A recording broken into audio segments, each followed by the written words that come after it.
Good day, Excavation Explorers. I'm Unsilent and Roddy.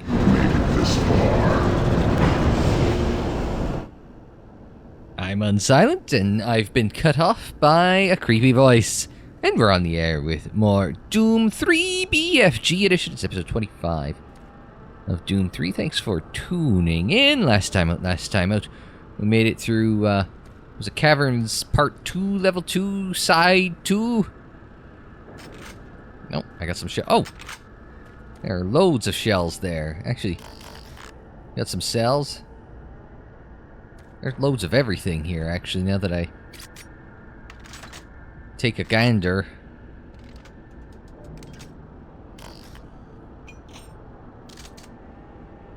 Okay. And the soul cube. So we'll just pick up a little bit of whatever's around. Oh, we got a BFG cell in that scrum. Okay, so if we need to... Yeah, we aren't coming back here. I was going to say, if we need to... And there's an armor. If we need to pick up some more shit, we can come back here. But if we need to pick up more shit, well, I'm going to go out on a limb and guess we aren't going to do that. Which is concerning. Let's go there. Can you get through that way? No. I thought I could get through that way. Oh, I think I can. Haha! I've probably broken the game. I'm probably not supposed to... Oh! Maybe I am supposed to get through here. Got another BFG cell, which concerns me. Nope. I did break the game. We're stuck in here. Oh, no. I'm unstuck in here. Ha! Let's go. I'm sure I had more than that. I cut off my last time off because of all the crap that's happening.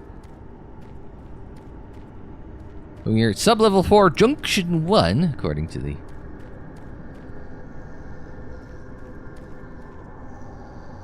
Really? Not the way for anything... Anything up here? Yeah, no. I can jump and see there's no.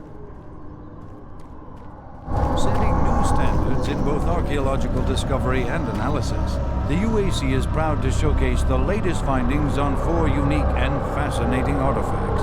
These tablets were originally discovered in the dig site under what has become known as Site 3. Subsequent examination of the surrounding area and carbon dating of the tablets brought UAC researchers to the conclusion that the tablets belonged to a civilization that existed millennia ago and were placed in a holy burial ground of some sort. Utilizing the best minds in linguistics and UAC proprietary pattern recognition software, the tablets were exhaustively examined. What we found was fantastic. The first tablet provided us with a wealth of scientific data, specifically detailing the mathematical concepts behind teleportation. UAC researchers use this information as the cornerstone for building the Delta teleportation devices. The second and third tablets illustrate an epic story, a story of war, and how, faced with impossible odds, the ultimate sacrifice of an entire race to achieve victory. The fourth tablet details how the essence of each individual was captured and placed in the artifact we now refer to as the Soul Cube. This device was wielded by their mightiest warrior, and with it he banished the invading horde forever. Our researchers are still analyzing a recently found hidden section of the fourth stone and some related fragments. It goes into detail on the invading force and indicates the remaining survivors may have teleported somewhere. Where we do not know, although it seems to reference a map we have yet to locate. To date, there remains no evidence of any type of invasion at any of the sites. Our assumption is that time has removed all but what we now see. Thank you for the scientific interlude. Chamber of the Hero. It was Hero's Antechamber was... That's the Steam overlay that you guys can't see. Hero's Antechamber there, and then the Chamber of the Hero. Presumably this is the hero in the coffin, sarcophagus.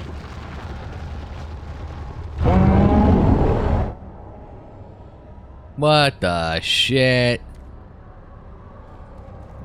I don't know what scared me more, the wall suddenly opening up. I saw that. I just want... Oh, it's a backpack. Got some shells out of the deal. What was I gonna say? The sarcophagus, oh, we can jump up onto the sarcophagus, coffin, casket, funerary box, as it were. Thank you, Matt Stryker, for your ongoing contributions to this channel. He's a wrestling commentator. You can find that match, Grave Consequences, Lucha Underground, that's what it is. Phoenix versus Mil Muertes. Phoenix was the same guy that's Ray Phoenix in AEW.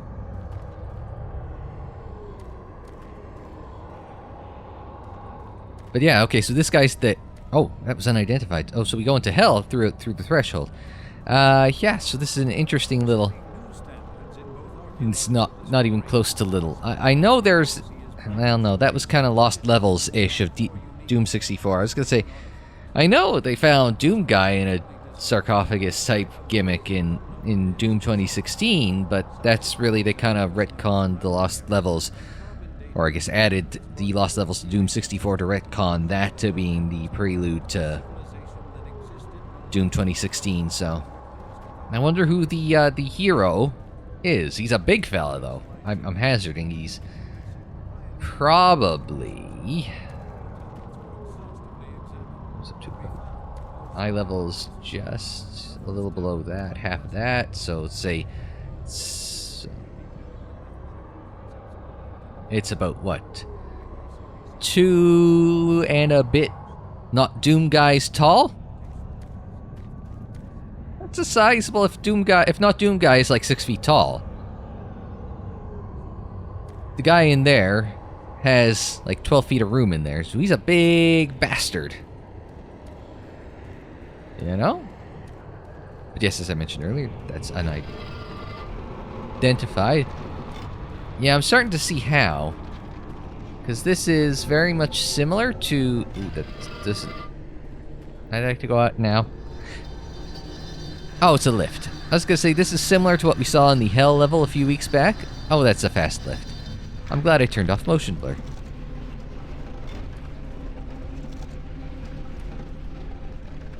Okay, we're going that way.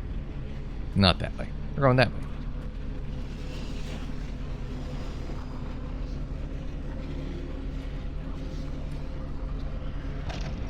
I know it's... I don't think this is entirely structurally stable.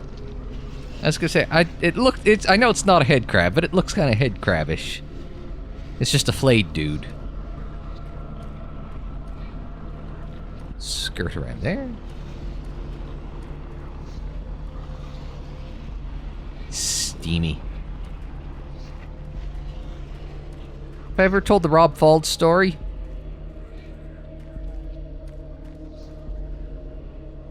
Was homecoming at my alma mater, probably at this point 15 years ago, I want to say. Yeah, that sounds about right. And it was the 25th anniversary of the campus radio station, and it was a pretty, you know, just a lot of famous folks who had come through there, like noted Canadian sports columnist and TV personality. Stephen Brunt was there, Kevin Newman, who's a good news anchor. Rob Faulds was there. And Rob Faulds was, at the time, on Rogers Sportsnet, Canadian. Oh, shit. Okay, I guess we're going to the left. Oh! Look, it's an id logo. Oh! The weapon disappeared. Achievement unlocked, all of us.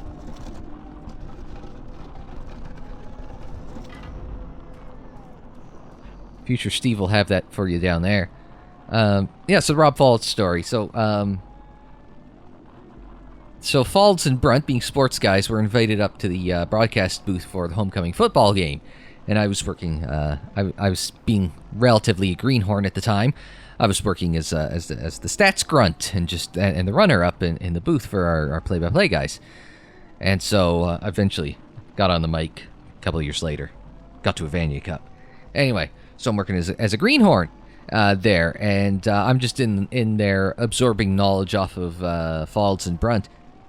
And at one point, one of the guys says, "Oh yes, so we're talking to, so we have taught something esteemed guests." And Faulds goes, "Steamy guests? No, esteemed guests. Oh, I thought you said steamy guests, which would also be good for us." And like, that was on a Saturday. I think it was Tuesday or Wednesday after was Sportsnet's NHL preview, and I'm watching it. And this was in the day before. Well, I mean, I was a student. I didn't have PVR. It wasn't exactly a common thing to have PVR. Did I say id Software on that? Sorry, I just got that. Did say id Software, no audio lux. So, id Software, game designers.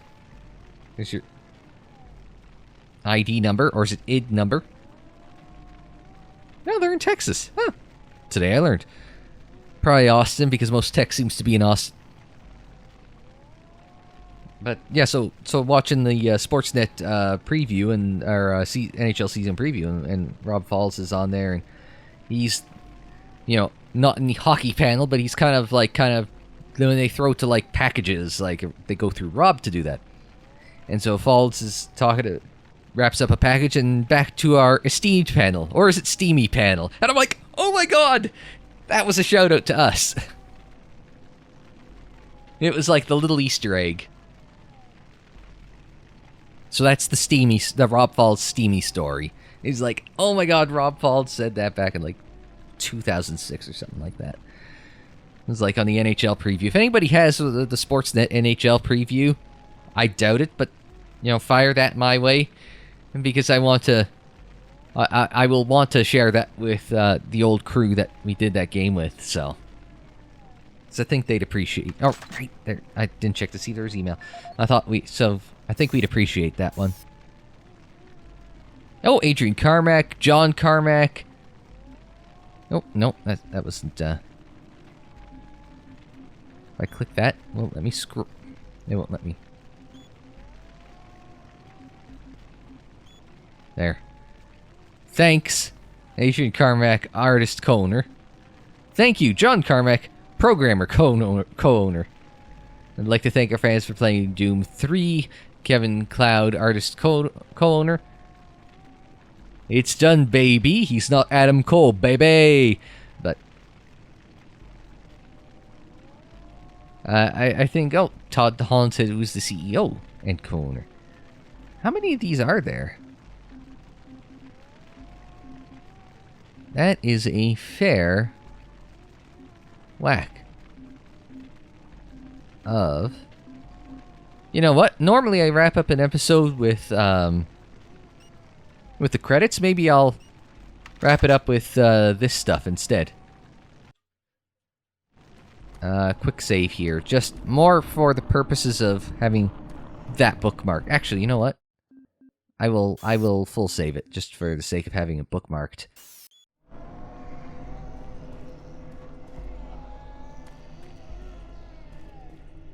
Oh. Oh, this way I go. I get a cutscene. It's cutscene time.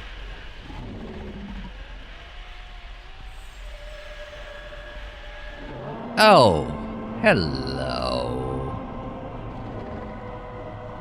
Hey, who wants to go read the id Software stuff again? Hey, let's reload and do that. How's that sound? Okay. Yeah, on second thought, that's... Oh! What have I got? I've got a Cyberdemon is what I've got. What have I got? Anything? Anything, Bueller? Ow. Let's maybe run. Where's a BFG on this? 9?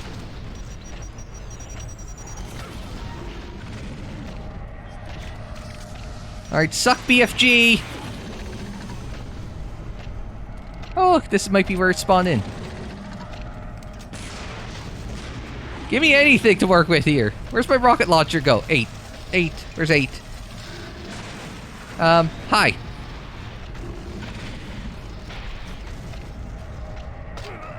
Ow. I don't think that worked. Maybe don't run underneath the giant, scary, Cyberdemon. We'll try that next time. Try not to piss off the Cyberdemon. Got it.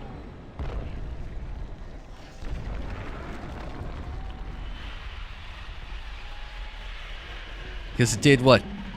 I didn't check where I was before. Was it like 78? So it did like 282 damage by kind of looking at me the wrong way.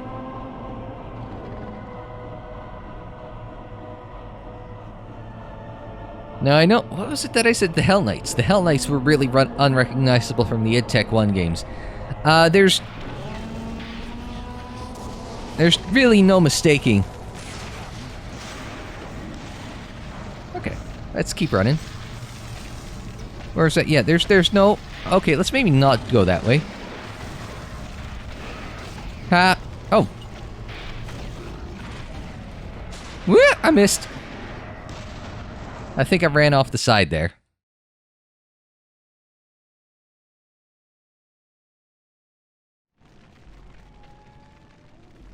Oh, that's the quick save. I'll know where I'm going anyway.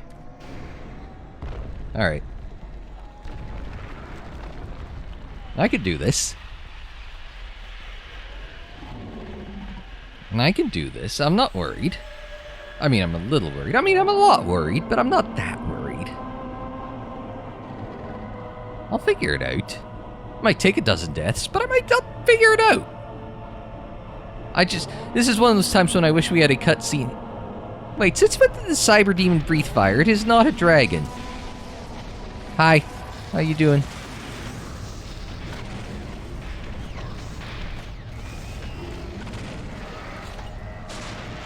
Out of the way.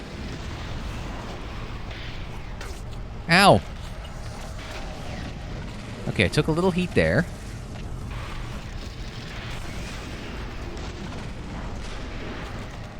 Is the Cyberdemon shooting its own dudes?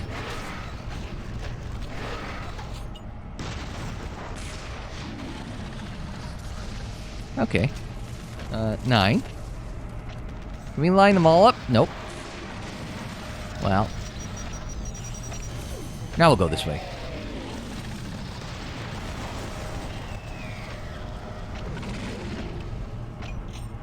Oh, we did get a reload in. Haha.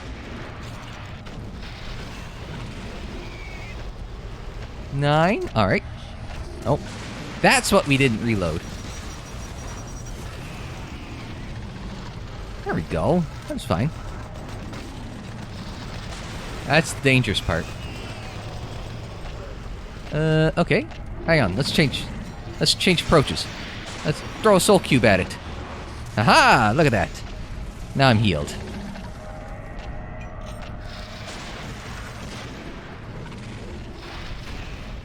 Yep.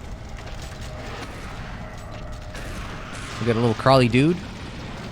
Ow! That hurt.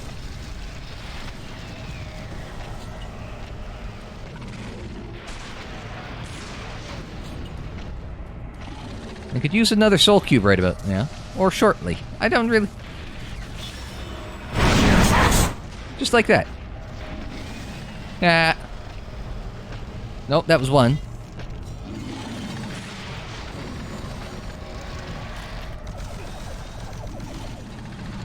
I mean, that works. That's not what I wanted. I think I accidentally hit Q.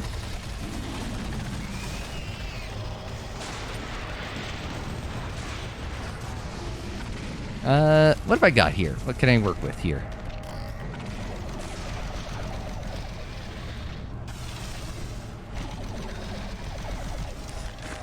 Alright, where's my 9? There's my 9. Alright, back this way.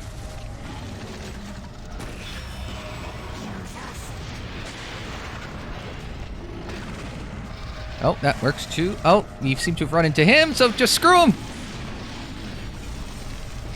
As you can see, we've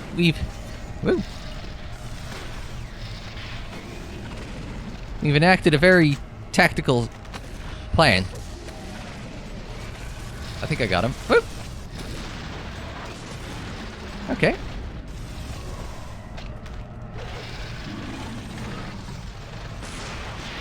We'll just fire some rockets at his general direction to kill him.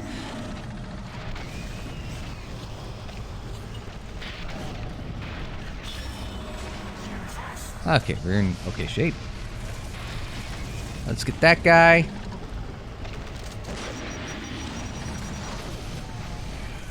Fire a rocket in this general direction. Or a BFG in this general direction.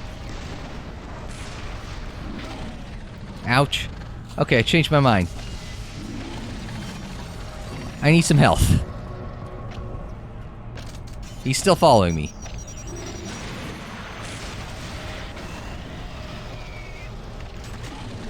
I forget how many BFG shots E1M6 was it? Or E4M6, I'm sorry. E4M6, was that the one with the... when you come face to face with the Cyberdemon? And you need to get the invulnerability and time that all out perfectly to pull off? How many, not that way. How many BFG shots do I gotta put into that bastard to do that one?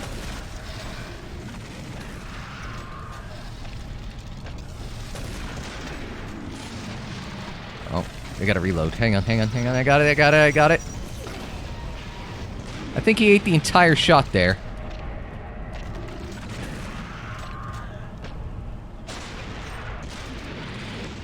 Okay, hang on, I got this. I don't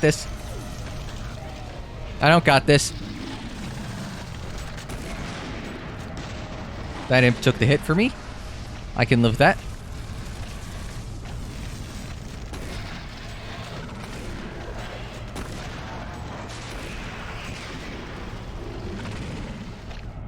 You know what, let's try Soul Cube again. That does damage, right? Oh yeah, it does do damage. Big boy achievement unlocked. Oh, he took off its leg.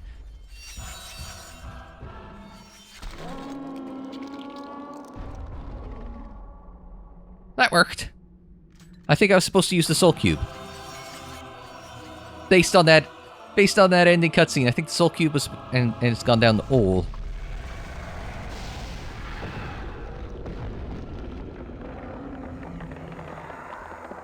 And based on the solidified lava, it has saved the day.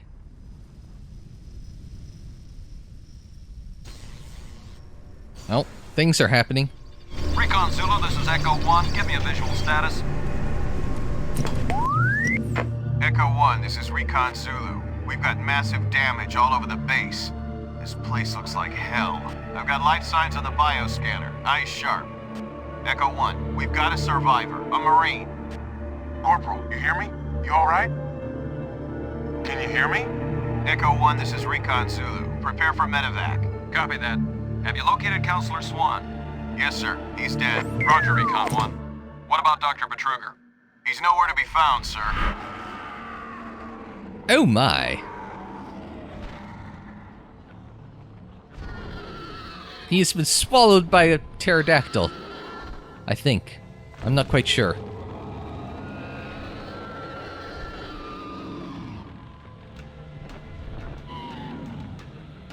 So that's...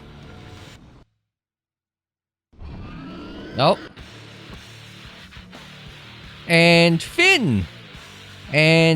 Also, Doomed Marine and Doomed Recruit achievements unlocked. So yes, Doom 3 in the books, in the pocket, and out of sight. So, kind of hit you fast at the end with the ending.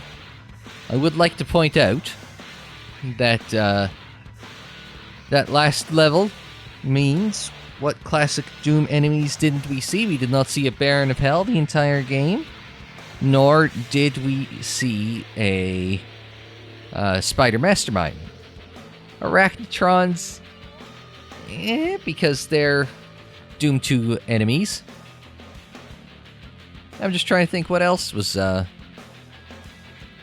that I'm missing? It's like those were the big ones I could think of off the top of my head that aren't in Doom 3. We got some other new enemies along the way to kind of cover that, but those were the big ones that were missing from this game. But yeah, it's Doom 3 in the books, in the pocket, out of sight. So, this is definitely a very different game to what we had in the id Tech 1 games, which were more, action, run, blast, bang, blow up. type shoot-'em-up affairs. They were quick on the pace. This one slowed it down, went with more horror thematic. And early on, I kind of made the comparison to Half-Life. Kind of Half-Life started very thematic, and, it does to an extent carry on through the entire game. There's a little bit in the middle where it gets a bit actiony when, you're dealing more with the military than you are with the alien forces. And here it kind of picks up and gets a little more actiony and a little less horror-y as we go along. You can take that for what you will. I didn't mind the change of pace, but it's the same sort of thing I say about Doom Eternal. It's like, I feel it's a very good game, but is it a very good Doom game? I'm not sure. There's a market for sort of this action horror thing. I mean, look at Resident Evil, right? Yeah, I guess more middle trilogy. Resident Evil might be a better way of phrasing it. It's a bit more, Resi 4, right? And the subsequent ones I think of a little more action horror. You look at Dead Space 2 and 3, more action-y horror. And this one kind of starts horror and kind of goes into action-y horror. Not that there's anything wrong with it, there's a market for that, and I don't mind that it goes action-y because it's very Doomish in that regard. The more action-y you get. But I felt like the controls weren't spectacular. You expect tight, responsive, predictable controls from Doom games, and I felt like with the camera, the shaky camera, and with some of the problems I was having getting things to respond, and kind of the speed of the fire rate and the reload rate and the switching weapons, it wasn't quite, that Doom gunplay that you kind of come to expect. I mean, the traps are all sort of teleport-y, stuff popping up at the walls sort of thing. Is what it is there. I'm not a huge fan of that, but it just kind of... I wasn't a huge fan of that in Doom 2 either, and I wasn't a fan of that in Doom 2016 either. But it's sort of what they do. I like chessy Doom. You can look into a room and you kind of know there's all the pieces on the table. Yeah, you can throw a surprise in there. That's nothing wrong with that. But it's I like the Doom where you can... Here's all the pieces on the table now. Here, try and checkmate the opposition. That's how I've always seen the placement of Doom enemies. Even if you don't see them, they're all there, so you gotta be ready to, strike and counter-strike almost simultaneously to deal with the trap the enemies have laid for you. But this Doom, it's an okay Doom game. I feel as though there's... the atmosphere is great, don't get me wrong. The atmosphere is, the world building was fantastic, but there's, again, that's sort of in my head, it's call it something other than Doom 3, and it's you've got a great game here. It's just it's that Doom part of it that throws me off, right? You come in, slap the name Doom on something, right? And it's the same thing with any franchise, and you kind of got to be careful with this.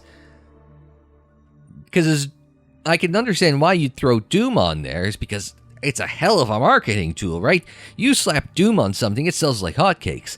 But when you slap the name Doom on something, and this is the same for a lot of other popular franchises, you slap the name of the franchise on there, it sets the bar. It sets the bar for what type of game it is, the style of gameplay. It sets the bar for the quality and what's emphasized as part of the game. So you can do a really good game, but you got to be careful with how you approach it. You could try something new, but don't deviate too far from the core, because there's a certain set of expectations when you slap a franchise name on a game. In the case of Doom, you're not looking at an atmospheric horror game. You're looking for an adrenaline rush shooter, right? Fast-paced, an adrenaline rush shooter. And just not quite where we ever got with Doom 3. There's moments, but it's just never really as consistent as you'd expect from a Doom game. And that's kind of where I'm at with it is just, yeah, I get what you're saying, but it's just like, you know? It's the expectation created by that big word Doom on the cover.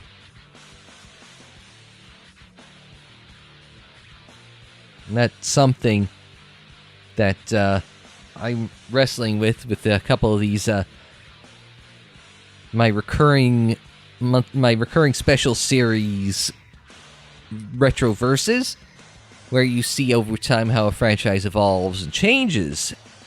So it's at what point do you let, a reboot or a remake stand on its own as its own thing? But at the same time, it's got that expectations of the original based on the name on the cover of the game. But I think we'll leave it there this time for Doom 3 BFG Edition. It is the BFG Edition of Doom 3, which does mean we've got ourselves a couple of DLCs that we gotta do as well. What shall we do with those? Let's find out next time on Doom 3. But until we see you for that, I'm Unsilent. Thanks very much for joining me. Like the video if you liked it. Subscribe if you're new. Share on social media. Follow on social media. The social media handle is Unsilent on air. That is for Twitter, Facebook, Instagram, and Tumblr. And don't forget, you can check out more Doom, Doom 2, Doom 64, and Doom 3 in the playlists.